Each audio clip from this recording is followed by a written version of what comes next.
اللهم صل على سيدنا ومولانا محمد وعلى سيدنا علي وسيدتنا فاطمة وسيدتنا زينب وسيدنا حسن وسيدنا حسين وعلى آله وصحبه وبارك وسلم وآله وصحبه وبارك وسلم اللهم صل على الحمدللہ رب العالمین والصلاة والسلام علی سید الانبیاء والمرسلین اللہم صلی علی سیدنا و مولانا محمد وعلی آلہ وصحابہ وبارک وسلم وصلی علیہ۔ دنیا کے تمام دیکھنے والوں، تمام چاہنے والوں، تمام پیار کرنے والوں کو اور جہاں جہاں تک اس وقت میری آواز کو سنا اور مجھے دیکھا جا رہا ہے، جنید اقبال کی جانب سے انتہائی محبت کے ساتھ السلام علیکم۔ ایک بار پھر ناظرین آپ کو پر نور صبح میں صبح نور کے ساتھ میں دل کی گہرائیوں سے خوش آمدید کہتا ہوں، اور آئیے چلتے ہیں بلا توقف حضرت ابو انیس محمد برکت علی علیہ رحمہ کی تالیف اسماء النبی کریم صلی اللہ علیہ وآلہ وسلم سے رسول اللہ صلی اللہ علیہ وآلہ وسلم کا ایک اسم مبارک پڑھنے اور سننے کی سعادت حاصل کرتے ہیں۔ سیدنا الزاہد صلی اللہ علیہ وآلہ وسلم، ہمارے سردار زہد اختیار فرمانے والے، درود و سلام بھیجے اللہ آپ صلی اللہ علیہ وآلہ وسلم پر، آپ صلی اللہ علیہ وآلہ وسلم کی آل پاک پر اور صحابہ کرام رضوان اللہ تعالیٰ علیہم اجمعین پر۔ حضرت ابو ہریرہ رضی اللہ تعالیٰ عنہ روایت کرتے ہیں، نبی کریم صلی اللہ علیہ وآلہ وسلم نے ارشاد فرمایا کہ اے ابو ہریرہ رضی اللہ تعالیٰ عنہ، تقوی اختیار کرو، لوگوں میں زاہد ہو جاؤ گے، قناعت اختیار کرو، سب سے زیادہ شکر گزار بن جاؤ گے، جو اپنے لیے پسند کرتے ہو دوسروں کے لیے بھی وہی پسند کرو، مومن ہو جاؤ گے، اپنے ہمسائے سے نیک سلوک کرو، حقیقی مسلمان ہو جاؤ گے، اور کم ہنسا کرو کیونکہ زیادہ ہنسنا دلوں کو مردہ کر دیتا ہے۔ ناظرین کرام، آج ہم مل کر انشاءاللہ دنیا میں اب جہاں جہاں موجود ہیں چلیں گے صاحب ایک ایسی ہستی کی بارگاہ میں ناظرین کہ جن کا احسان عظیم ہے بر صغیر پر۔ تھوڑی دیر بعد ناظرین ان کا میں نام گرامی لوں گا، بس میرے ساتھ رہیے گا کیونکہ آج بہت کچھ آپ کو سننے کو اور سمجھنے کا انشاءاللہ موقع ملے گا۔ بات یہ ناظرین کہ تذکرہ پاک ہے گلشن شیخ عبد القادر جیلانی رضی اللہ تعالیٰ عنہ کے اس خوشبودار پھول کا جو پاکستان کے صوبہ سندھ کے شہر ٹھٹا کے مکلی کے قبرستان میں تشریف فرما عارف کامل عالم اجل حضرت عبداللہ شاہ اصحابی رحمۃ اللہ علیہ کے نور نظر ہیں، جو کتب الاکتاب بھی ہیں، سلطان العارفین بھی ہیں، غوث زماں بھی ہیں، ابو البرکات بھی ہیں، جنہیں بر صغیر میں کہیں سید حسن، کہیں شاہ ابو الحسن اور کہیں سید حسن بادشاہ رحمۃ اللہ علیہ کے نام سے یاد کیا جاتا ہے، جن کو یہ مقام اور مرتبہ حاصل ہے ناظرین کہ خود سرکار مدینہ صلی اللہ علیہ وآلہ وسلم نے آپ رحمۃ اللہ علیہ کو اپنی کفالت میں، اپنی روحانی کفالت میں لے کر مولا کائنات مولا علی کرم اللہ وجہ الکریم کو عطا فرمایا، اور مولا کائنات مولا علی کرم اللہ وجہ الکریم نے حضور غوث الاعظم دستگیر حضرت شیخ عبد القادر جیلانی رضی اللہ تعالی عنہ کو آپ نے عطا فرمایا۔ یعنی حضرت سید حسن بادشاہ رحمۃ اللہ علیہ نے جس گھر میں آنکھ کھولی ناظرین، وہ گھر علم و حکمت اور تصوف و عرفان الہی کا دارالعلوم سمجھا جاتا تھا۔ آپ کا ماحول یاد الہی اور اتباع سنت نبوی صلی اللہ علیہ وآلہ وسلم کی نورانیت سے مکمل طور پہ جگمگاتا رہتا تھا۔ اسی وجہ سے آپ نے اپنی خاندانی عظمت و شرافت، علمی فضیلت سے وافر حصہ پایا۔ آپ کی تعلیم و تربیت اپنے والد گرامی حضرت عبداللہ شاہ اصحابی رحمۃ اللہ علیہ کے زیر سایہ ہوئی۔ نبی کریم صلی اللہ علیہ وآلہ وسلم کی سنتوں پر استقامت کو ہی ناظرین اصل کرامت وہ جانتے تھے۔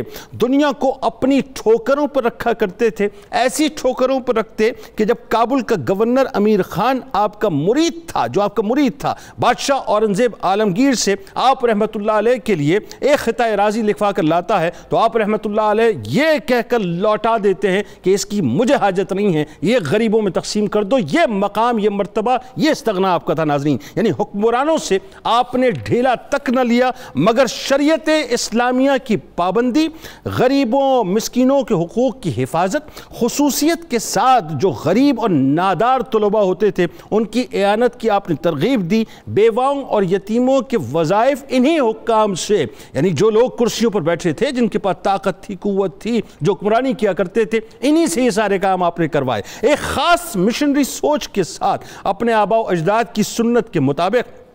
جب آپ رحمت اللہ علیہ کمالات ظاہری و باطنی سے مزین ہو گئے تو تبلیغ اسلام کے لیے ہندوستان کے کونے کونے میں تبلیغ دین کے لیے آپ نے سفر کیے، اور ان اسفار کے پیچھے ناظرین جو کمال بات ہے جو میں اس کرنے جا رہا ہوں کہ سرکار بغداد حضور غوث پاک حضرت شیخ عبد القادر جیلانی رضی اللہ تعالی عنہ کی طرف سے پشاور میں رہ کر کشمیر، ہزارہ، کابل، غزنی، ہرات تک تبلیغ کرنے کا آپ کو حکم دیا گیا، یعنی پشاور کو آپ رضی اللہ تعالیٰ عنہ نے مرکز بنوایا۔ اب یوں سمجھ لیجئے بات کہ پشاور ایک جگہ ہے تو آپ کو مشرق اور مغرب دونوں جگہ پہ حکم تھا کہ آپ نے تبلیغ کرنی ہے، تاکہ یہاں کے تمام علاقوں میں سلسلہ قادریہ عالیہ کے ذریعے سے لوگوں کی اصلاح کروائی جائے۔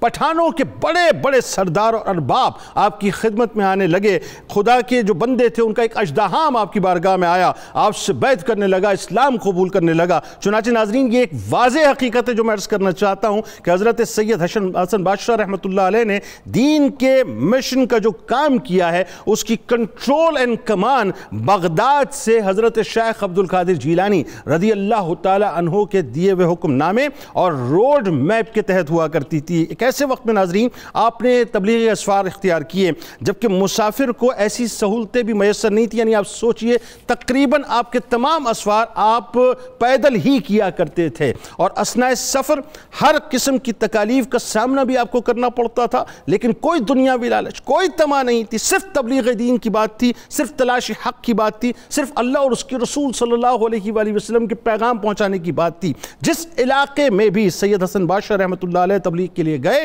وہاں سوائے کفر اور بت پرستی کے سرزمین کے پاس اور کچھ نہ تھا، یعنی انہی ان کا دین تھا، وہی ان کا آئین تھا۔ حقیقت بھی یہی ہے ناظرین کہ آپ نے دراصل تاریکی میں روشنی کا کام کیا، آپ نے دراصل خشک اور بنجر زمینوں میں اللہ اور اس کے رسول صلی اللہ علیہ وآلہ وسلم کی محبتوں کا می برسایا، اور پھر لوگوں کو اللہ اور اس کے رسول صلی اللہ علیہ وآلہ وسلم سے جا کر جوڑ دیا۔ امر بالمعروف و نہی عن المنکر یہ بنیادی طور پر آپ کی شخصیت کا وصف تھا، اور آپ کی تعلیم صدق مقال یعنی سچ بولنا اور عقل حلال یعنی حلال روزی کمانا، یہ بنیادی طور پہ آپ کی تعلیم تھی۔ مساجد بنوائی، لنگر خانے بنوائے، لوگوں کو قرآن سے جوڑ دیا، اللہ سے جوڑ دیا، رسول اللہ صلی اللہ علیہ وآلہ وسلم سے جوڑ دیا۔ آج ناظرین انہی کی بارگاہ میں انشاءاللہ ہم ہدیہ تہنیت پیش کریں گے۔ 3 شخصیات ہمارے ساتھ موجود ہیں جو یقیناً کسی تعارف کی محتاج نہیں ہے۔ پہلی شخصیت ممتاز اسکالر محترم جناب ڈاکٹر شبیر احمد جامی صاحب، دوسری شخصیت ممتاز اسکالر محترم جناب ڈاکٹر طاہر حمید تنولی صاحب، اور تیسری شخصیت ممتاز اسکالر جناب ڈاکٹر سید حامد فاروق بخاری صاحب۔ آپ تینوں آپ کو السلام علیکم، خوش آمدید۔ آغاز کرتے ہیں ڈاکٹر صاحب سب سے پہلے آپ سے، حضرت سید حسن بادشاہ قادری پشاوری رحمت اللہ علیہ کا بنیادی تعارف اور نسب پاک۔ بسم اللہ الرحمن الرحیم۔ بڑا خوبصورت آپ نے انٹرو میں باتیں ارشاد فرما دی، تو اس میں کوئی شک نہیں کہ اللہ تعالیٰ کے ایک نظام قدرت ہے جو ایک بڑے سلیقے سے چل رہا ہے۔ حضور نبی اکرم صلی اللہ علیہ وسلم کے فیوزات کا جو ایک خاص رنگ ہے وہ تاریخ کے کچھ مراحل پر انتہائی تابانی اور نورانی کے ساتھ جلوہ گر ہوتا ہے۔ اس کے بڑے جلوے تو ائمہ اہل بیت کے بعد سرکار بغداد سیدنا شیخ عبد القادر جیلانی کے زمانے میں نظر آئے، پھر ان کے توسط سے جو قادری سلسلے کے مشائخ گزرے ہیں اور جن کا آج ہم تذکرہ کرنے لگے ہیں، لگتا یہ ہے کہ محبوب سبحانی کے لقب کا خاص فیض ان پر بھی جلوہ گر ہے۔ سبحان اللہ۔ اب اس کا اندازہ لگائیں کہ جب جن کی ڈپٹیاں لگائی جاتی ہیں، جن کو منتخب کر لیا جاتا ہے اور جس خانوادے میں لایا جاتا ہے، پھر آپ جن کے بیٹے ہیں حضرت عبداللہ اصحابی، اب ان کے جو اصحابی کا جو لفظ ہے وہ لگتا یہ ہے کہ اس کے اندر بڑی معنوی وسعت ہوگی، لیکن جو روایت بیان کی جاتی ہے کہ حضرت عبداللہ رحمت اللہ علیہ جو سرکار غوث اعظم کے شہزادوں میں سے تھے تو اسی نسل سے تھے، تو ان کا جب آخری وقت آیا تو ان کو اشارہ ہو گیا کہ آپ کو آخری وقت میں کس اہتمام سے عالم برزخ کی طرف جانا ہوگا۔ اللہ، تو آپ نے گھر میں ایک بڑا خوبصورت فرش بچھوایا، فضا کو معطر کیا، سبحان اللہ۔ اس کے بعد سب کو کہا جی آپ یہاں سے چلے جاؤ، اپنے دونوں بیٹوں کو وہاں اپنے پاس رکھا۔ تو حضور نبی اکرم صلی اللہ علیہ وسلم حالت بیداری میں ان کو نظر آئے، اور آپ کے ساتھ صحابہ کی بہت بڑی جماعت تھی، حضرت علی المرتضیٰ رضی اللہ تعالیٰ عنہ، سرکار غوث اعظم رضی اللہ عنہ، اور ایک بڑا رنگ تھا وہاں۔ حضور نبی اکرم صلی اللہ علیہ وسلم نے اپنی ہی نسل کے اس شہزادے عبداللہ کو وصال کے قریب گویا کہ یہ رسپانس دے کے ایک خوش کیا کہ آپ نے جس ڈھب پر زندگی گزاری ہے اور جس طریق پر زندگی گزاری ہے اس سے میں بہت خوش ہوں۔ اللہ، اب بات یہ کہ سوال پھر آپ نے عبداللہ میں ان کے لیے فکر مند ہوں۔ جی عبداللہ صاحب نے پھر عرض کی کہ میں اپنے یہ جو فیض آپ کی طرف سے میں اپنی پوری نسل میں بھی جاری رکھنا چاہتا ہوں، لیکن یہ جو میرے دو بیٹے ہیں ان پر بھی آپ نگاہ کرم فرمائیں۔ تو ان دونوں کو حضور نبی اکرم صلی اللہ علیہ وسلم نے حضرت علی رضی اللہ تعالیٰ عنہ کی سپرد کیا، اور حضرت علی رضی اللہ عنہ ان دونوں شہزادوں کو حضور غوث پاک رضی اللہ تعالیٰ عنہ کے سپرد کیا۔ سبحان اللہ، یعنی اس کا مطلب براہ راست سرکار غوث اعظم جو ہیں ان کی نگاہ بھی ہے اور ان کی تربیت بھی ہے۔ سبحان اللہ۔ اچھا، لگتا یہ کہ جب بھی بڑی ایک شخصیت بھیجی جاتی ہے محترم جنید صاحب، لگتا یہ ہے کہ اس ایسے بندے کا آنا قدرت الہیہ کے تحت ضروری بھی ہوتا ہے، چونکہ وہی رنگ جما سکتا ہے۔ چونکہ اس پورے علاقے میں جس میں آپ کہہ رہے ہیں پشاور صوبہ سرحد، پھر یہ سارا افغانستان کا علاقہ، یہ کشمیر کا علاقہ، اس زمانے میں لگتا یہ شاہ ولی اللہ صاحب کے بقول جب ایسی شخصیتیں بھیجی جاتے ہیں کچھ زمانی تقاضے بھی بلا رہے ہوتے ہیں، کوئی ایسا مرد کلندر ضرور ہے جو یہ تصرفات بھی دکھا کے جائے اور ایک دفعہ دین کا رنگ تازہ کر کے دکھائے۔ اچھا، ایک بات ذرا ڈاکٹر صاحب یہ بتائیے، نسب پاک آپ ہی دیکھیں، ویسے تو کتنا حسین، لیکن کمال یہ کہ 14ویں پشت میں اگر میں غلط نہیں مجھے کریکٹ کی حضرت عبدالرزاق رحمۃ اللہ علیہ سے جو کہ صاحبزادے ہیں شیخ عبدالقادر جیلانی رضی اللہ تعالیٰ عنہ کو، اور اس کے بعد 13 پشتیں اور اوپر مولا کائنات سے جا کے ملتی ہیں۔ اور ایک بات اور بتائیے کہ یہ واحد، یہ میری ذرا مجھے بھی تھوڑا سا میرے علم میں اضافہ فرمائیے کہ واحد سلسلہ قادریہ ہے کہ جس میں ہر ایک کی تربیت اس کے والد نے خود کی، بالکل ٹھیک، اور آج تک ایسا ہی چل رہا ہے، تو یہ کیا اس میں کوئی وجہ نہیں کہ یہ جو ائمہ اہل بیت کا فیض ہے اور حضور غوث پاک کا فیض ہے، اس فیض نے ولایت کے رخ کو قیامت تک تسلسل کے ساتھ چلانا ہے، سبحان اللہ، اور اس تسلسل میں لاملا مرجعیت والد ہی بنتا ہے، چونکہ نسباً بھی وہ قریب ہے اور حسباً بھی قریب ہے۔ سبحان اللہ۔ دیکھو گھر میں جب ساری چیزیں مہیا ہوں تو باہر نہیں جانا پڑتا، تو گھر میں علم بھی مل جاتا تھا اور روحانیت بھی مل جاتی تھی۔ سبحان اللہ۔ اس لیے آپ نے جو ابتدائی تعلیم حاصل کی 16 برس میں کہتے ہیں کہ میں نے اپنے والد صاحب سے تمام علوم حاصل کر لیے۔ سبحان اللہ۔ اور یہ ایک بات ہمیشہ ذہن میں رہے، یہ جو اولیاء ہوتے ہیں یہ علوم شریعت کے بہت ماہر ہوتے ہیں، سبحان اللہ، پھر علوم شریعت کی مہارت کے ساتھ عمل شریعت کے بحر ذخائر ہوتے ہیں۔ اللہ، انہوں نے عمل اس درجے کا کر کے دکھایا ہوتا ہے کہ وہ آگے روحانیت منتقل ہوتی ہے، اللہ، ولایت پنپتی ہے، اللہ، اور تقوی اور طہارت کے مظاہر پیدا ہوتے ہیں۔ اللہ، یہاں آخری باتیں کر دوں، جب ولی پڑھاتا ہے نا قرآن یا حدیث، عام بندہ پڑھتا ہے لفظ، عالم پڑھاتا ہے لفظ کے ساتھ معنی، کیا کہنے، جب ولی پڑھاتا ہے وہ لفظ بھی پڑھاتا ہے معنی بھی پڑھاتا ہے، نور الہی و نور نبوی کی چنگاری بھی روح میں منتقل کرتا ہے۔ سبحان اللہ، سبحان اللہ۔ اس لیے آپ کے بارے میں آپ کے جو صاحبزادے لکھتے ہیں کہ میں اپنے والد صاحب سے پوچھتا تھا کہ آپ نے اتنا علم اور معرفت کہاں سے لیا، تو وہ کہتے تھے میں نے اپنے والد گرامی سے یہ سب کچھ۔ سبحان اللہ، سبحان اللہ۔ اچھا، اب بات ذرا ڈاکٹر صاحب آگے بڑھاتے ہیں، اس میں ایک بنیادی بات جو بڑی خاص ہے وہی بات کہ یہ سلسلہ پاک جو اس کے اندر خاص جو وصف ہمیں نظر آتا ہے وہی کہ تربیت جو ہے والد نے کی۔ اچھا، اب چونکہ تربیت، بیت، خلافت، یہ ساری باتیں جو ہیں، جو کچھ بھی فیضان ملا آپ کو آپ کے والد گرامی سے، اس حوالے سے بتائیے، اور پھر تحصیل علم کا جو آپ کا سلسلہ، اور پھر جس علمی مقام پہ اللہ تبارک و تعالیٰ نے آپ کو فائز کیا، بتائیے۔ جی بہت شکریہ جی. بالکل جس طرف آپ اشارہ کر رہے ہیں کہ یہ ایک جو حضور غوث ثقلین کی اولاد میں سے یہ جو خاندان ہے اس کا یہ ایک امتیاز ہے بلا شبہ کہ اس خاندان کے اندر اللہ رب العزت نے علم ظاہر اور علم باطن کو جمع رکھا اور والد سے بیٹوں نے اس علم کو اخذ کیا, جذب کیا اور آگے منتقل کیا. اور بڑے بڑے علماء جو ظاہری علم کے بھی حامل تھے اور باطنی علم کے بھی حامل تھے, جیسے شاہ محمد غوث صاحب آپ کی اولاد میں سے ہیں اور آپ کے بیٹے ہیں. اچھا, ان کی آخر میں جو سید امیر شاہ گیلانی جن کی صحبت میں مجھے بھی بیٹھنے کا اتفاق ہوا پشاور میں, وہ ایک مرکہ تھے علم ظاہر و علم باطن کا. سبحان اللہ. اور انہی کی بیٹی ہیں ڈاکٹر ام سلمہ جنہوں نے ایک پورا مقالہ لکھا ان کی پوری حیات پہ, خدمات پہ, پی ایچ ڈی. سبحان اللہ. بلکہ میں یہاں ناظرین کے لیے اس طرف اشارہ کرتا چلوں کہ حضرت شاہ محمد حسن علیہ رحمہ کی خدمات پہ اور آپ کی تعلیمات کو فروغ دینے کے لیے امیر شاہ گیلانی صاحب نے ایک رسالہ تحقیقی جاری کیا تھا الحسن.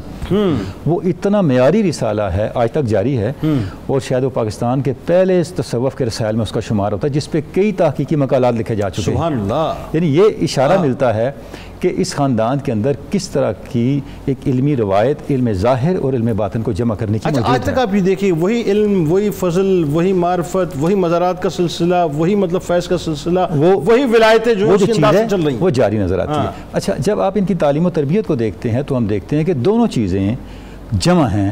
حضرت سید عبداللہ اصحابی سے, اپنے والد گرامی سے جو انہوں نے تربیت لی, شاہ محمد غوث نے جب ان کے حالات لکھے جو ان کے بیٹے ہیں وہ لکھتے ہیں کہ جب حضرت سید عبداللہ اصحابی کا انتقال ہو گیا تو علم ظاہر تو ان کی زندگی میں انہوں نے مکمل کر لیا تھا. یعنی 17 سال کی عمر میں تو انہوں نے درس و تدریس شروع کر دی تھی, یعنی علم دین پڑھانا شروع کر دیا تھا.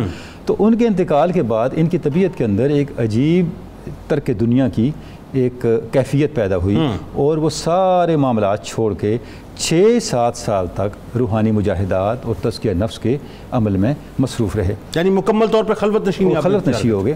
اور کیفیت یہ تھی کہ دن رات اللہ کے ذکر میں, عبادات میں مصروف رہتے اور رات کو اپنے آپ کو غفلت سے بچانے کے لیے پانی میں کھڑے ہو جاتے, کمر تک پانی میں کھڑے رہتے. اور یہ دریائے شور کے اندر جو اس کے کنارے بالکل بالکل.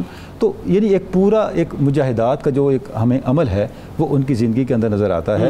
یعنی باوجود اس کے کہ علم ظاہر اور علم باطن کی فیوزات اپنے والد گرامی سے لیے, لیکن ان کو پختہ مجاہدات کے ذریعے کیا. مجاہدات کو نہیں چھوڑا, تزکیہ نفس کے عمل کو نہیں چھوڑا, اور پھر وہی رنگ آگے چلا.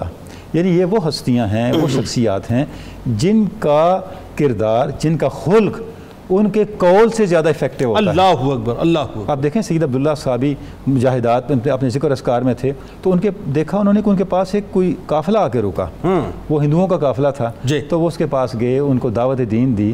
تو انہوں نے کہا جی ہم نے تو بڑے لوگوں کے ذکر سنے ہیں, اور اگر آپ واقعی آپ دعوت دین ہمیں دیتے ہیں اور آپ کا دین سچا ہے تو یہ معاملات ہونے چاہیے. ٹھیک, آپ نے دعا فرمائی, ویسے ہو گیا.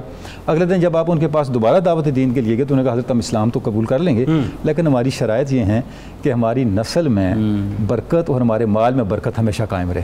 اللہ. آپ نے فرمایا ایسا ہی ہوگا. اللہ. وہ مسلمان ہو گئے اور ان کے سردار کا نام آپ نے عثمان رکھا, اور یہ میمن قبیلہ ہے جو آج سندھ اور کراچی میں آباد ہے. بالکل ایسا ہے, بالکل ایسا ہے. اسلام میں داخل کرنے والے میمنوں کے حوالے سے میں جانتا ہوں بڑا خاص یہ کرم والا معاملہ ہے. بالکل عبداللہ اصحابی کی برکت سے وہ ایمان میں سے مشرف ہوئے, اسلام میں داخل ہوئے, اور ان کے سربراہ جو تھا اس وقت کا, اس کا نام آپ نے عثمان رکھا. اور آج تک دیکھ لیں ان کی جو فیملی کے اندر وہ چیزیں برکات جاری. عبداللہ اصحابی رحمۃ اللہ علیہ کی بارگاہ میں میمنوں کی ایک کثیر تعداد جایا کرتی ہے اسی وجہ سے. اسی وجہ سے ظاہر ہے وہ نسبت موجود ہے.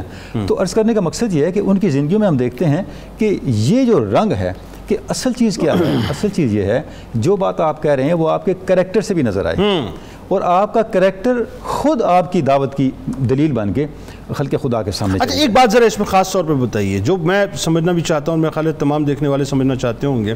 ایک سرٹن ٹائم تک آپ نے تحصیل علم کیا, اپنے آپ کو علمی طور پہ مضبوط کیا, پھر ایک سرٹن ٹائم تک آپ نے خلوت نشینی اختیار کی, مجاہدات کیے, ریاضتیں کی, پھر ایک سرٹن ٹائم تک آپ باہر نکل کے جو ہے مزید مجاہدات کرتے رہے, اپنے آپ کو تیار کرتے رہے.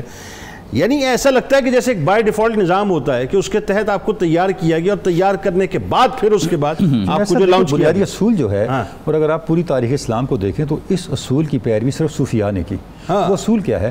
اصول یہ ہے کہ جو آپ کہہ رہے ہیں اس کا اظہار جب تک آپ کے کردار سے نہیں ہوتا, آپ کا کہا جانا کوئی اثر نہیں رکھتا, اور وہ قطعاً بھی کوئی آرگومنٹ نہیں بن سکتا خلق خدا کے سامنے. دیکھیں یا ایھا الذین آمنوا استعینوا بالصبر والصلاۃ ان اللہ مع الصابرین. اللہ ہے ایمان والو صبر اور نماز سے مدد طلب کرو, اللہ صبر کرنے والوں کے ساتھ ہے. یہاں یہ کیوں نہیں کہا کہ اللہ نماز پڑھنے والوں کے ساتھ ہے؟ اور صبر کا ذکر پہلے کیوں کیا؟ صبر کریکٹر ہے, واہ نماز عبادات ہیں. واہ کیا بات. جب تک کریکٹر سامنے نہیں آتا اور جب تک وہ چیز کریکٹر سے ریفلیکٹ نہیں ہوتی آپ کو میت الہی نہیں مل سکتے. واہ کیا بات. تو اب صوفیاء کی جو زندگیاں ہیں دیکھیں, صوفی کا جو وجود ہوتا ہے سوسائٹی کے اندر وہ بالکل ایسے ہوتا ہے جیسے آٹے میں نمک ہوتا ہے. واہ وہ تھوڑا ہوتا ہے, پورا آٹا اس جو ہوتا ہے اس کے ذائقے سے بھرا وہ نکال دیا جائے تو پھر سب کچھ بے ذائقہ ہو جاتا ہے. بے ذائقہ بالکل. صوفی کا وجود اس کی خوشبو پوری سوسائٹی میں نظر آتی ہے. سبحان اللہ. اور سوسائٹی کا حسن, سوسائٹی کی وقت اس مرد حق کی وجہ سے ہوتی ہے. واہ واہ سبحان اللہ. بات آگے بڑھاتے ہیں ڈاکٹر صاحب. اب وہ موقع ہے کہ جہاں پر آپ کے اسفار کا سلسلہ شروع ہو رہا ہے, اور اسفار میں بھی خاص طور پہ میں سوال کے طور پہ آپ کے سامنے بات رکھنا چاہ رہا ہوں کہ کیسی بات ہے کہ ساری بنت جو ہے, جیسا میں نے ابتدا میں ایک جملہ عرض کیا کہ بغداد سے ہوئی ہے, ایسا محسوس ہوتا ہے کہ پورا روڈ میپ بغداد والی سرکار دے رہی ہے کہ اب یہ کرنا ہے, اب یہ کرنا ہے, یہاں تم نے قیام کرنا ہے, یہاں تمہاری مسجد ہوگی, یہاں تمہاری قبر ہوگی. کیا خوبصورت حسین رچا ہوا ہے, بتائیے ذرا.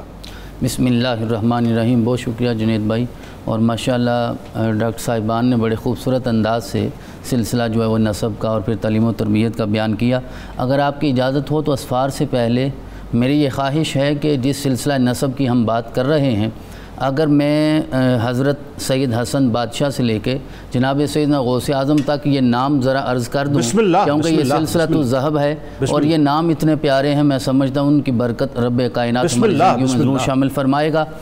اور جس طرح آپ نے ارشاد فرمایا کہ یہ وہ قادری سلسلہ ہے کہ جس میں نسب اور نسبت دونوں چیزیں جو ہیں وہ اپنے والد محترم سے ایسا ہی ہے, ایسا ہی ہے. تو حضرت سید حسن بادشاہ یہ جمادی الثانی میں 1023 ہجری میں آپ دنیا میں جلوہ گر ہوئے ہیں. اور جس طرح آپ نے کہا بغداد سے سفر شروع ہوا, پھر ٹھٹھا میں آئے, پتہ نہیں کہاں کہاں چلتے چلتے آپ کے والد گرامی سے پھر آپ پشاور میں آرام فرما ہو گئے. اور یہ اللہ کا نظام ہے, انسان نے چلنا ہوتا ہے.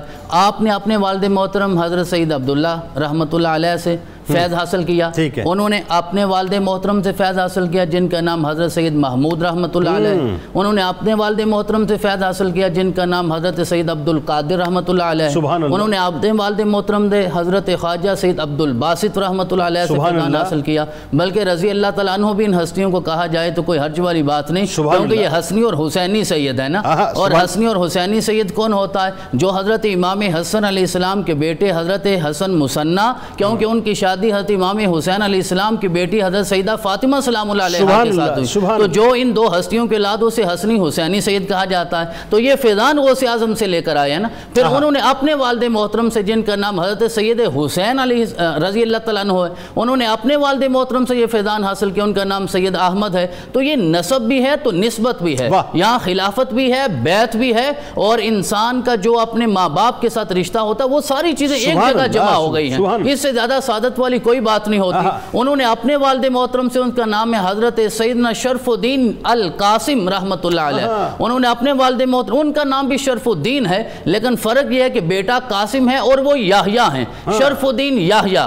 انہوں نے اپنے والد محترم سے حضرت سید بدر الدین سے, انہوں نے اپنے والد محترم سے حضرت سید علاء الدین سے, انہوں نے اپنے والد محترم سے, ان کا نام ہے حضرت شمس الدین سے, انہوں نے اپنے والد محترم سے, ان کا نام بھی حضرت شرف الدین ہے, انہوں نے حضرت شہاب الدین اپنے والد محترم سے, اور پھر بات پہنچتی ہے حضرت ابو صالح نصر پہ, اور پھر آگے حضرت سید عبد الرزاق پہ, اور پھر حضرت غوث اعظم رضی اللہ عنہ تک یہ سلسلہ پہنچتا ہے. جو آپ نے بیان فرمایا نا یہ 14 واسطوں سے ہے, پھر 13 واسطوں سے آگے مولا کائنات تک پہنچتا ہے, جو 27-28 واسطوں کے ساتھ سلسلہ نسب وہاں جاتا ہے. آپ نے جب وہ اسفار کا سلسلہ جو ہے وہ شروع فرمایا, اسفار کا سلسلہ, تو آپ جب وہ ٹھٹھا سے نکلے ہیں یعنی سندھ سے نکلے ہیں تو پہلے آپ ہندوستان تشریف لے گئے, پشاور بعد میں آئے ہیں. اور ہندوستان جب آپ گئے, جو ڈاکٹر صاحب نے بیان فرمایا آپ کا مراقبہ اور خلوت کی ساری کیفیت کو جو بیان فرمایا دریائے شور کے کنارے میں, تو آپ کی روایات میں سیرت کی کتابوں میں آتا ہے کہ جب آپ ہندوستان تشریف لے گئے تو وہاں بھی ایک کنویں میں آپ نے 6 ماہ تک عبادت فرمائی ہے. 6 ماہ تک کنویں میں عبادت فرمائی ہے, اور آپ وہیں اندر ہی رہتے تھے, سارا دن روزہ رکھتے رہتے تھے اور ہر وقت عبادت کی کیفیت میں رہتے تھے اور شام کو صرف ایک گھونٹ پانی کے ساتھ روزہ افطار فرماتے تھے. یہ ساری چیزیں بعد کی ہیں جب والد محترم کا وصال ہو گیا. اور والد محترم کی زندگی میں آپ نے بھی 37 سال کی زندگی پائی ہے. یعنی 1060 ہجری میں رخصت ہوئے, یہ 1023 میں پیدا ہوئے. جو ڈاکٹر صاحب نے کہا کہ 17 سال کی عمر میں آپ نے ظاہری علوم حاصل کر لیے تھے اور آپ 20 سال اپنے والد محترم کی زندگی میں شریعت کے علوم بھی, ظاہری علوم بھی, باطنی بھی, طریقت بھی. تو کوئی بھی ولی ہے وہ باطنی اور ظاہری دونوں علوم کا حامل ہوتا ہے. یہ نہیں کہ آپ پہلے دن کنویں میں چلے گئے, پہلے آپ نے ظاہری علوم حاصل کیے, پھر باطن کی جو معرفت ہے وہ حاصل کی ہے. پھر آپ ہندوستان سے چلے ہیں اور آپ نے پہنچنا پشاور تھا. سر یہاں رک کے ذرا ایک جملہ اور اضافت تاکہ بات تھوڑی سی اور لوگوں کو سمجھ آ جائے. یہ وہ بات ہے جو میں ہمیشہ لوگوں کو سمجھانا چاہتا ہوں کہ صوفیہ جو ہیں ان کو معاذ اللہ یہ نہ سمجھو کہ وہ اٹھے اور انہوں نے کام شروع کر دیا. اپنے آپ کو باقاعدہ علمی طور پہ پہلے وہ تیار کرتے ہیں, اس کے بعد جو ہے وہ لانچ کیے جاتے ہیں, اور لانچ ظاہر کرنے والی طاقت جو ہے قدرت کی ہے. جی فرمائیے. تو میں عرض کر رہا تھا آپ ہندوستان سے پھر چلے, آپ نے پشاور پہنچنا تھا کیونکہ حضرت غوث اعظم کا حکم تھا وہاں پہنچنے کا. پھر آپ لاہور سے بھی گزرے ہیں اور پھر آپ میرے شہر گجرات سے بھی گزرے ہیں اور حضرت شاہ دولہ سرکار کے پاس بھی ٹھہرے. سبحان اللہ. اور جب اولیاء اور صوفیہ مل بیٹھتے ہیں تو پھر جدا ہونے کو دل نہیں چاہتا. آپ بار بار اجازت طلب کرتے, حضرت شاہ دولہ سرکار اجازت نہیں دیتے تھے. پھر آپ نے عرض کیا کہ حضرت حکم یہ ہے کہ میں نے پشاور پہنچنا ہے اور وہاں جا کر میں نے فیض کو عام کرنا ہے. پھر آپ نے اجازت دی, پھر آپ پشاور پہنچے ہیں. پشاور کا آپ نے سفر کیا, پھر آپ کشمیر تشریف لے گئے, پھر آپ کابل تشریف لے گئے جو آپ نے اپنے انٹرو میں بیان فرمایا. اور جب آپ پشاور پہنچے, غزنی بھی گئے, ہرات بھی گئے, اور جب آپ پشاور پہنچے تو حضرت سیدنا غوث اعظم کا وہ فرمان تھا, آپ کو فیض حاصل تھا کہ کس جگہ پہ مسجد بنانی ہے, کہاں آپ کا مکان ہوگا اور کہاں آپ کی تدفین ہوگی. یعنی جگہ پوائنٹ آؤٹ کی تھی, پوائنٹ آؤٹ کر دی اپنے عصا کے ذریعے سے, اپنی لاٹھی کے ذریعے سے. اور وہی فیضان جو بدر میں میرے آقا علیہ تحیت والسلام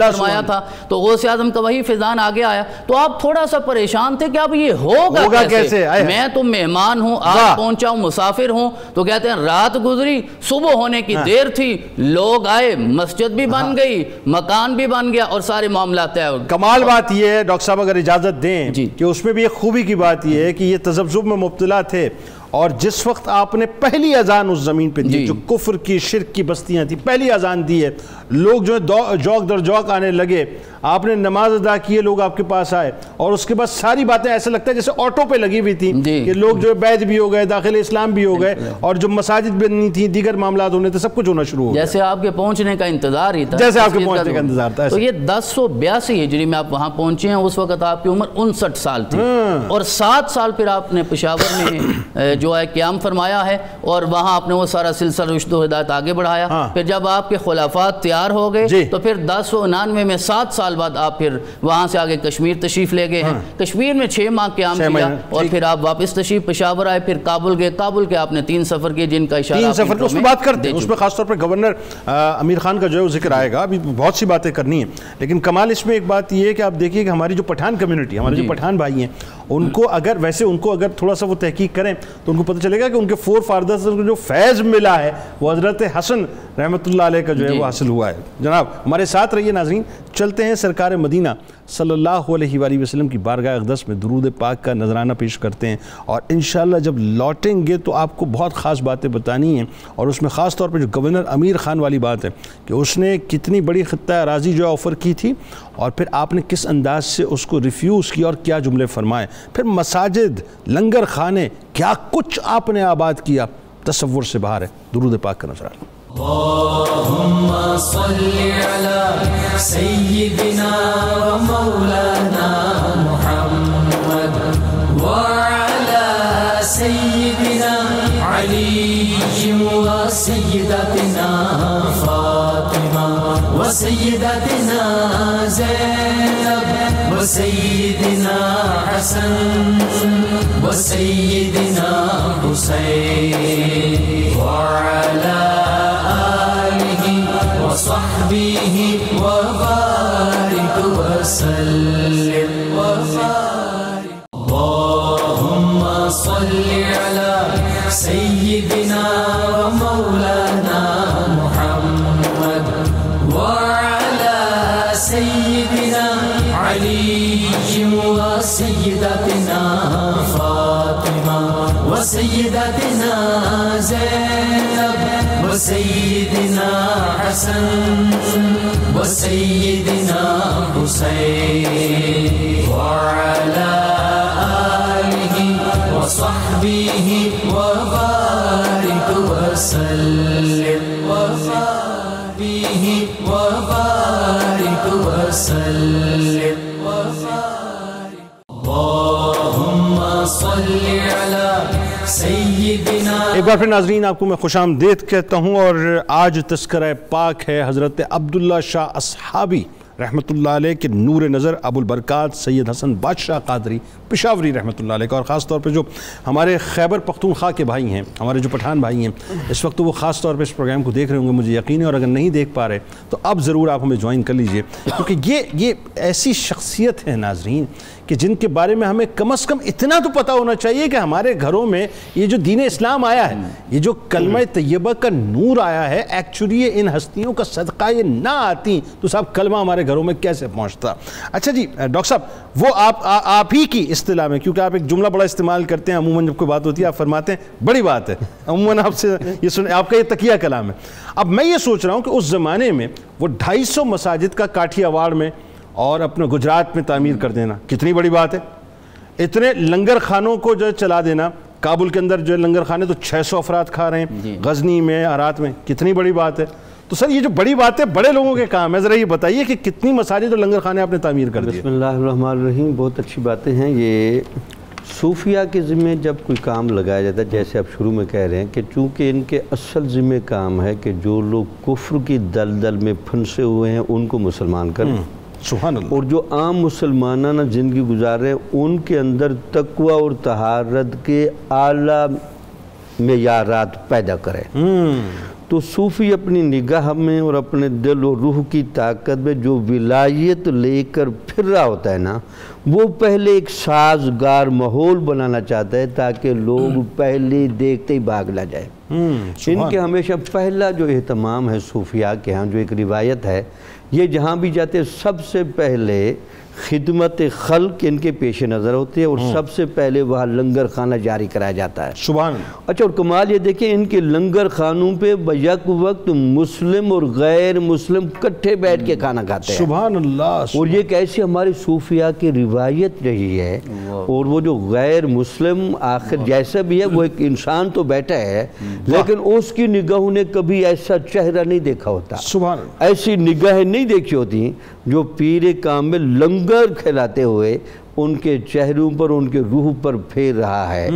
تو وہ جو غیر مسلم ہیں وہ کثرت سے مسلمان ہوتے تھے، اور وہ جو مسلمان ہوتے تھے وہ سیرت و کردار کے پابند ہوتے تھے. لنگر کے پیچھے شخصیت سازی ہمیشہ ملحوظ رہے. سبحان اللہ. اور جو یہ چاہتے تھے کہ ہمیں باقاعدہ پڑھا بھی دیا جائے، لکھا بھی دیا جائے، اور ہماری زندگی میں علم کے اور عبادت کے اعلیٰ نمونے بھی پیدا ہوں. تو ان کے لیے ہمیشہ صوفیہ جہاں بھی بیٹھے، جہاں انہوں نے خانقاہ بنائی وہاں پہلے مسجد بنائی. اللہ. اور لگتا یہ ہے کہ انہوں نے حضور نبی اکرم صلی اللہ علیہ وسلم کی سیرت سے یہ سبق حاصل کیا.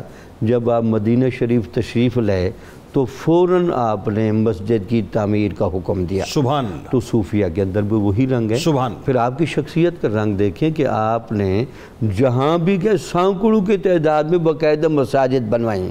اور بعض مساجد کا تو باقاعدہ ریکارڈ بھی موجود ہے، جیسے آپ نے خود فرمایا کاٹھیا وار اور گجرات میں آپ نے 250 مساجد اور مدرسے بنوائے. سر یہ یہاں رک کے ایک جملہ میں ذرا آپ سے سمجھنا بھی چاہتا ہوں. یہ میں نے بھی روا روی میں جملہ کہا، آپ بھی فرما رہے ہیں. اب یہ 11ویں صدی ہجری کی بات ہے، نہ وہاں پر اس طرح کی ظاہر کنسٹرکشن کی فیسلٹیز ہیں، نہ اس طرح کے ڈونرز موجود ہیں. آج ایک مسجد کوئی شخص بنانے جاتا ہے تو کتنی مشکل ہوتی ہے اس کے فنڈز کے لیے. یہ کیسے پاسبل ہوا کہ ایک 250 مساجد ایک ہی علاقے میں ایک ہی جورسڈکشن میں بنا دینا؟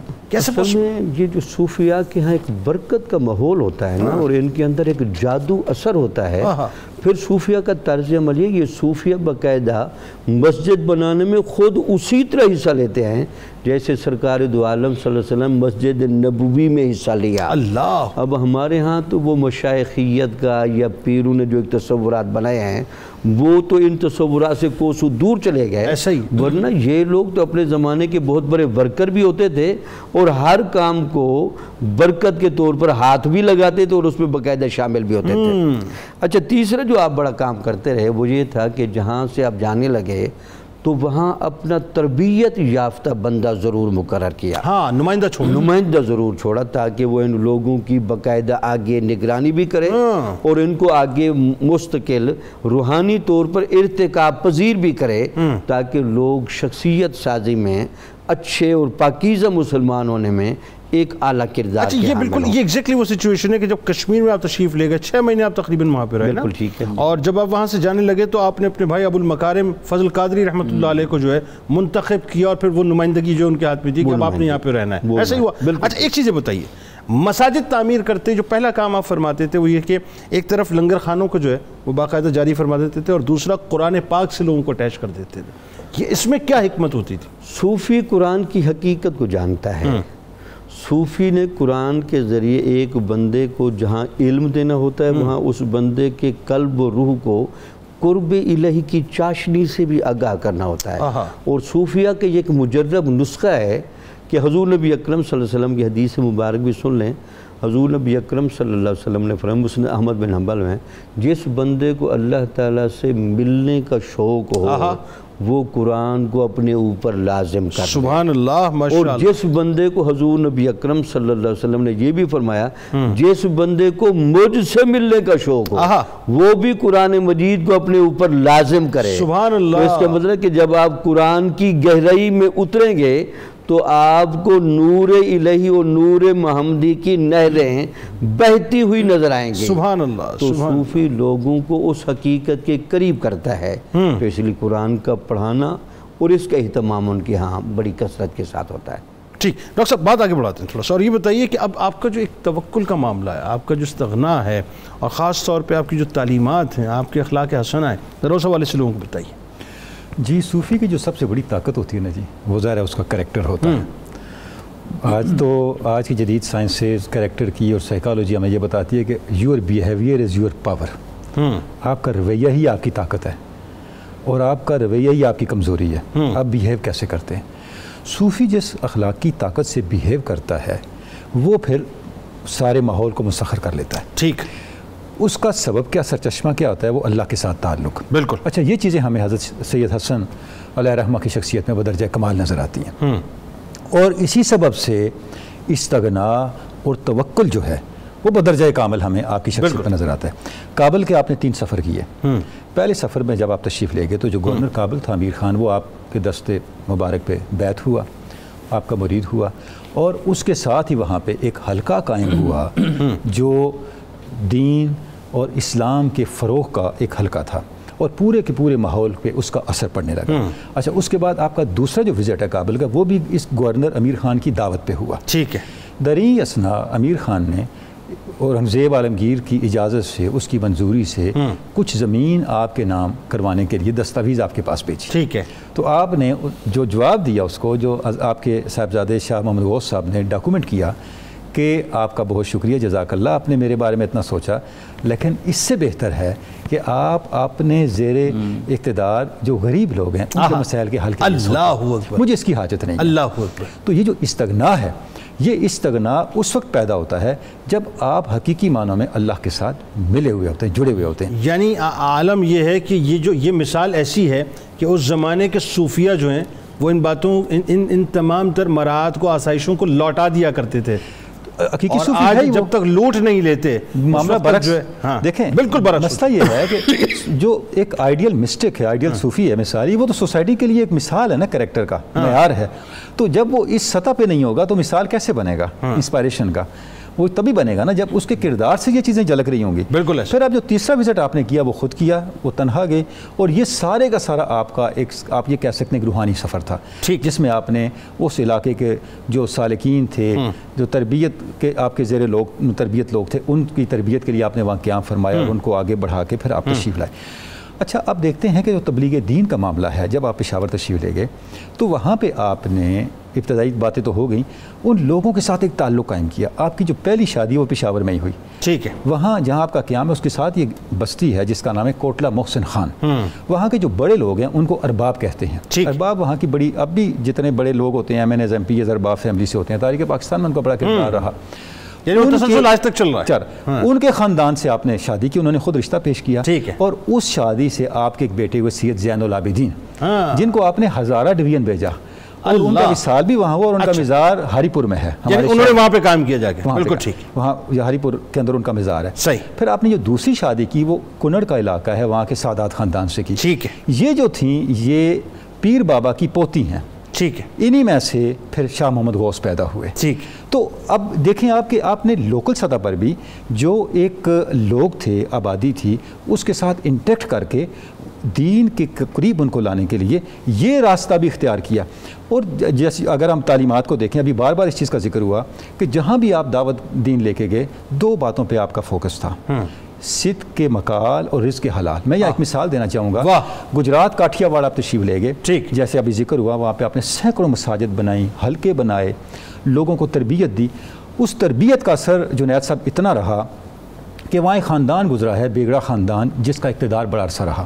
سلطان مظفر بیگڑا وہاں کا بادشاہ تھا، اور اس کی کیریکٹر کو علامہ اقبال نے آج کے نوجوان کے لیے ایک مثال کے طور پہ پیش کیا ہے کہ وہ صدق کے مقال اور عقل حلال پہ اس حد تک کاربند تھا کہ اس کے لشکر کا ایک گھوڑا بیمار ہو گیا، تو اس نے علاج کروایا، بہت علاج کروایا، وہ گھوڑا ٹھیک نہ ہوا۔ آخر ایک ایسا آیا ڈاکٹر حیوانات کا جس کی دعا سے وہ ٹھیک ہو گیا۔ بادشاہ بڑا حیران ہوا، اس نے کہا آپ نے اس کو کیا دعا دی؟ بلایا اس ڈاکٹر کو، اس ڈاکٹر نے کہا جی میں نے اس کو شراب سے بنی ہوئی فلاں دوا دی جس سے یہ گھوڑا ٹھیک ہو گیا۔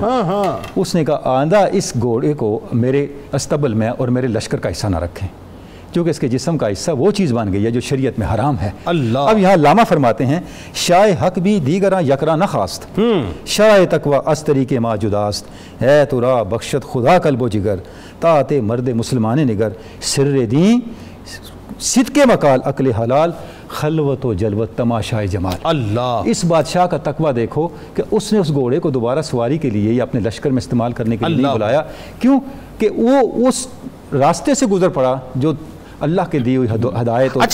یہ ایک بات جو صدق مقال اور عقل حلال والی بات ہے، آج کے دور کے اندر مطلب میں سمجھتا ہوں کہ ہمیں اگر میرا خیال ہے کہ اگر بہت بڑا مسنگ فیکٹر ہم اپنی زندگی کے اندر تلاش کریں تو یہ دو باتیں تو ہیں کہ اگر ہم سچائی کو تھام لیں اور اس کے حلال کو اپنا لیں تو پھر کیا رہ جاتا ہے ڈاکٹر صاحب؟ دیکھیں بات یہ ہے، ان دونوں باتوں میں اصل بات تو صدق ہے۔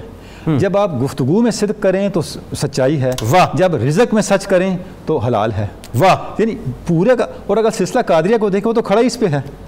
حضور غوث ثقلین کی پہلی آئیڈینٹی اور پہلی شناختی سچائی ہے، سچائی ہے، کیا بات۔ اور ذرا تھوڑا سا پیچھے جائیں تو یہ جا کے سیدنا صدیق اکبر سے جڑتا ہے۔ اللہ، اور آپ وسلم کی، وہ تو سچوں کے امام ہیں، سچوں کے بڑے بڑے، اس سے بھی بڑھ کے وہ کیسے بنے کہ آپ وسلم کی وہ دلیل جو اس دنیا پر آپ کے دعوی نبوت سے بھی پہلے جاری اور ظاہری اور سچ ہونا ہے، سبحان اللہ، صادق اور امین ہونا ہے، سبحان۔ تو اس کا مطلب یہ ہوا کہ سارا دین نام ہی صدق مقال اور عقل حلال کا ہے، اور صوفیاء نے اپنی زندگیاں اس کو دے کے ان دو باتوں کے اندر زندگی ڈالی۔ بالکل ٹھیک، بات آگے بڑھاتے ہیں، اس میں جو خاص بات دکھایا، جی خاص بات جو ہے وہ میں سمجھنا چاہتا ہوں آخر میں آپ سے ڈاکٹر صاحب، وہ یہ کہ ایک تو آپ کی اولاد امجاد میں حضرت سید غوث رحمۃ اللہ علیہ ایک بہت بڑی شخصیت، وہ جو نہال سنگھ والا واقعہ ہے رنجیت سنگھ کے بیٹے کا، وہ ضرور آپ بیان کیجئے گا، لیکن اس سے قبل تھوڑا سا اور ایک بات اور ذرا ڈسکس ہو جائے مجموعی طور پہ آپ کی شخصیت کے اندر، جہاں امر بالمعروف و نہی عن المنکر ہمیں نظر آتا ہے، خاص طور پہ کہ آپ نے کبھی بھی کمپرومائز نہیں کیا حکمران وقت سے، ایک بات۔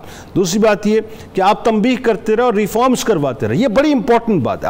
آج اگر ہم اس کو اس تائرانہ نگاہ سے دیکھیں کہ جو وصف خاص طور پہ حضرت سید حسن رحمۃ اللہ علیہ کی بارگاہ میں ہمیں نظر آتا ہے یا ان کی شخصیت میں نظر آتا ہے کہ آپ نے باقاعدہ حکمرانوں کو تنبیہ کی کہ یہ ریفارمز کریں غریبوں کے لیے، یتیموں کے لیے، مساکین کے لیے، کمپرومائز نہیں کیا۔ پھر شریعت اسلامیہ کی جو پابندی ہے، یعنی حکومت وقت کو جو ہے پابند بنایا کہ وہ شریعت اسلامی کو جو ہے باقاعدہ لاگو کرے، اس حوالے سے ذرا لوگوں کو بتائیں۔ بہت ساری چیزیں آپ کی سیرت سے ہمیں ملتی ہیں۔ ایک تو یہ کہ اولیاء کاملین کو چاہیے کہ جو وقت کے حکمران ہیں اور جو ایک جائر سلطان ہے اس کے سامنے کھڑے ہو کے کلمہ حق بلا خوفت لومۃ لائم بیان کریں، یہ بہت ضروری ہے۔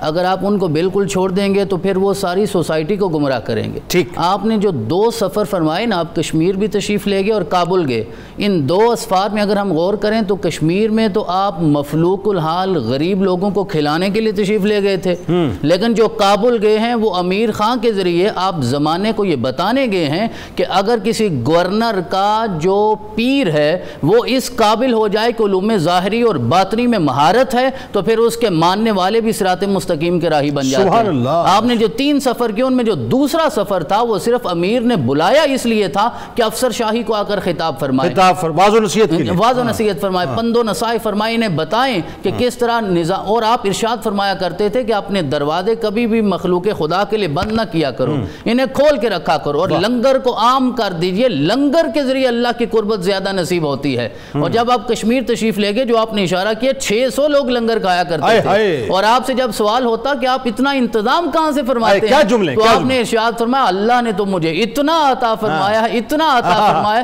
ساری کائنات کو بھی کھلاؤں تو کم نہیں پڑے گا، سب آ جائیں. حالانکہ یہ واقعہ بھی آپ کی سیرت میں ملتا ہے کہ آخر جب آپ دنیا سے رخصت ہوئے تو آپ مقروض بھی تھے. مطلب یہ کہ قرض ہونا نہ ہونا ایک اور معنی، دل میں وسعت ہونی چاہیے، حوصلہ ہونا چاہیے، ظرف ہونا چاہیے، تھوڑے کو بھی پھر میرا رب زیادہ کر دیتا ہے. اچھا ایک بات، جو 3 اسفار اس میں آپ دیکھیں، میں ایک بڑی مجھے جو ہے سائنس نظر آتی ہے کہ پہلا جو آپ نے سفر کیا ہے کابل کا، اس میں علماء و مشائخ سے آپ نے ملاقات کی ہے، یعنی اس کا مطلب ہے قادری فیض جو ہے وہاں تک منتقل کیا ہے. دوسرے سفر کے اندر آپ نے حکمران وقت سے ملاقات کی اور جتنے بھی سرکاری عہدوں پر تشریف فرما لوگ تھے ان کو واضح و نصیحت کی. اور تیسرے سفر کے اندر وہ لوگ جو روحانی مدارج طے کرنا چاہتے تھے ان سے خاموشی سے آپ نے ملاقات کی. ایسا ہی ہوا ہے بالکل.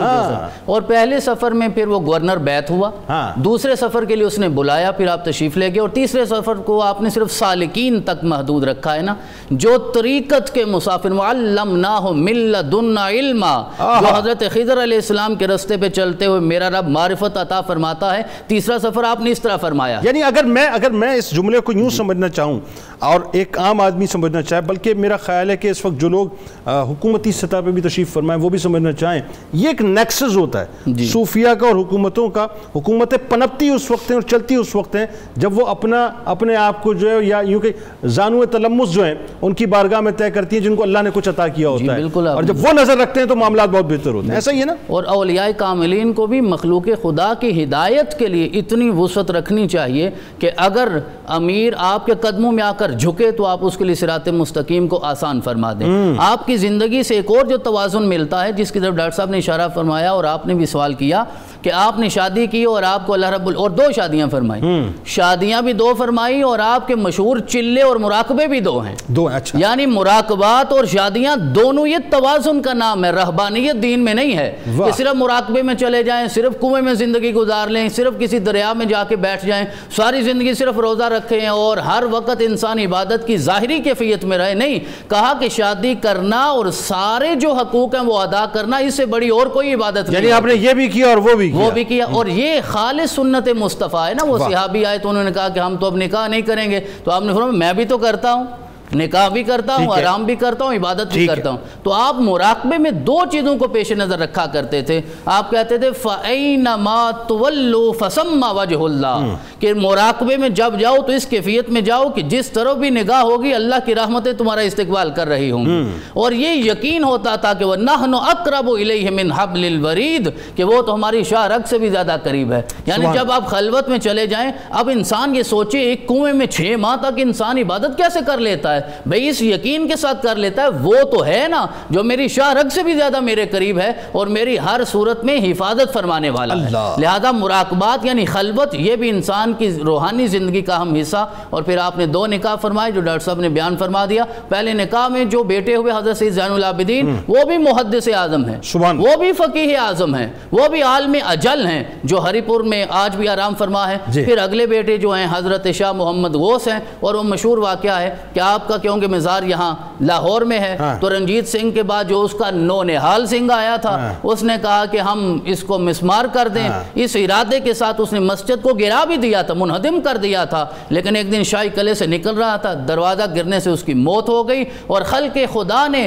آواز دے کر زمانے کو بتایا کہ ولی کامل کی گستاخی کی یہی سزا ہوتی ہے. اور وہ تو ختم ہو گیا. حضرت آج بھی اس زندگی کے ساتھ موجود ہیں جس کا شعور میرا رب مطلب کمال بات یہ ہے، میں جب اس واقعے کو پڑھ رہا تھا تو اس نے انسٹرکشنز یہ دیے تھے کہ لاہور کی فصیل سے آدھا میل باہر جو ہے میدان صاف کر دیا جائے چاروں طرف سے. دانستہ مزار کو اس نے ڈھانے کی بات نہیں کی تھی، لیکن چونکہ مزار آن دا وے تھا تو وہ ظاہر ہے اس میں روٹ میں آ رہا تھا. تو میں ایک بات سوچ رہا تھا، ابھی دانستہ نہیں سوچا تو یہ عالم ہوا ہے، تو جو دانستہ سوچیں ان کا کیا معاملہ ہوگا ان کو سوچنا چاہیے. آپ کا بہت شکریہ، آپ تشریف لائے. اللہ تعالیٰ اس گفتگو کو اپنی بارگاہ میں قبول فرمائے. ناظرین کرام، جاتے جاتے آپ سے میں گزارش یہ کرنا چاہوں گا، آپ دنیا میں مجھے جہاں بھی دیکھ رہے ہیں، خاص طور پہ پاکستانیوں سے، دیکھیں صاحب یہ ایک بات تو اپنے ذہن میں بٹھا لیجئے، ہم بہت سے کام خود بیٹھ کے گھر پہ کر سکتے ہیں اور ہمیں کر لینے چاہیے. اور ان کاموں میں ایک کام یہ ہے کہ ہمیں اپنے پاکستان کو بوسٹ دینا ہے، پاکستان کو بوسٹ دینا ہے، پاکستان کی اکانومی کو بوسٹ دینا ہے. یاد رکھیے گا، پاکستان ترقی کرے گا، پاکستان کی معیشت ترقی کرے گی تو بہت کچھ تبدیل ہوگا انشاءاللہ. لیکن ساتھ ساتھ ہمیں اپنے دشمنوں پر بھی نظر رکھنی ہے، ان کو مستحکم نہیں ہونے دینا ہے، ان کو مضبوط نہیں ہونے دینا ہے. اور اس کے لیے جو طریقہ ہم اختیار کر سکتے ہیں بڑا آسان ہے، گھر میں بیٹھ کے کہ جتنے بھی یہودی پروڈکٹس ہیں، جتنے بھی اسرائیلی پروڈکٹس ہیں، ان تمام کو باہر نکالیے اپنے گھروں سے، صرف اور صرف پاکستانی پروڈکٹس کا استعمال کیجئے. یاد رکھیے گا، آپ کا دیا ہوا 1 روپیہ ان پروڈکٹس کو وہ آپ ہی کے خلاف جنگوں میں خدا نخواستہ استعمال ہوگا. کتاب الشفا کی جانب چلتے ہیں. ہر طرح کے مصائب و آلام سے نجات کے لیے وظیفہ آپ کو بتاتے ہیں کہ رسول اللہ صلی اللہ علیہ وآلہ وسلم نے ارشاد فرمایا کہ جو شخص صبح و شام 3 بار قرآن پاک کی آخری 3 سورتیں پڑھے گا، اللہ تبارک و تعالیٰ اسے ہر طرح کے مصائب و آلام سے محفوظ و مامون رکھے گا انشاءاللہ. حضور غوث العظم دستگیر حضرت شیخ عبد القادر جیلانی رضی اللہ تعالیٰ عنہ کا قول مبارک کہ اللہ تعالیٰ کے ذکر سے غافل ہو جانا دلوں کی موت ہے. پس جو کوئی اپنے دل کو زندہ کرنا چاہتا ہے اس کو چاہیے کہ دل کو ذکر خداوندی کے لیے چھوڑ دے. روزنامہ 92 نیوز میں آج آپ مضمون ضرور پڑھ. برکات سید حسن بادشاہ قادری پشاوری رحمۃ اللہ علیہ کے حوالے سے ان کی حیات، ان کی خدمات جس کا تذکرہ ہم نے بھی کیا. ناظرین آپ کو بہت ڈیٹیل میں انشاءاللہ وہ تمام باتیں ملیں گی. آپ وہاں موجود ہیں، ہم یہاں موجود ہیں. ٹویٹر پہ ہمیں ضرور فالو کیجیے گا، فیس بک پیج کو ضرور لائک کیجیے گا، یوٹیوب چینل کو ضرور سبسکرائب کر کے بیل آئیکن کو کلک کیجیے گا. اس دعا، اس امید، اس یقین کے ساتھ اجازت دیجیے کہ لا یؤمن احدکم حتی اکون احب الیہ من والدہ وولدہ والناس اجمعین. اللہ تعالیٰ آپ کا، ہمارا، ہم سب کا، پاکستان کا، امت مسلمہ کا حامی و ناصر ہو. مل کے نعرہ لگاتے ہیں پاکستان کا مطلب کیا؟ لا الہ الا اللہ محمد رسول اللہ صلی اللہ علیہ وآلہ وسلم. اللہم صلی علی سیدنا و مولانا محمد وعلی سیدنا علی و سیدتنا فاطمہ و سیدتنا زینب و سیدنا حسن و سیدنا حسین وعلی آلہ و صحبہ و بارک وسلم.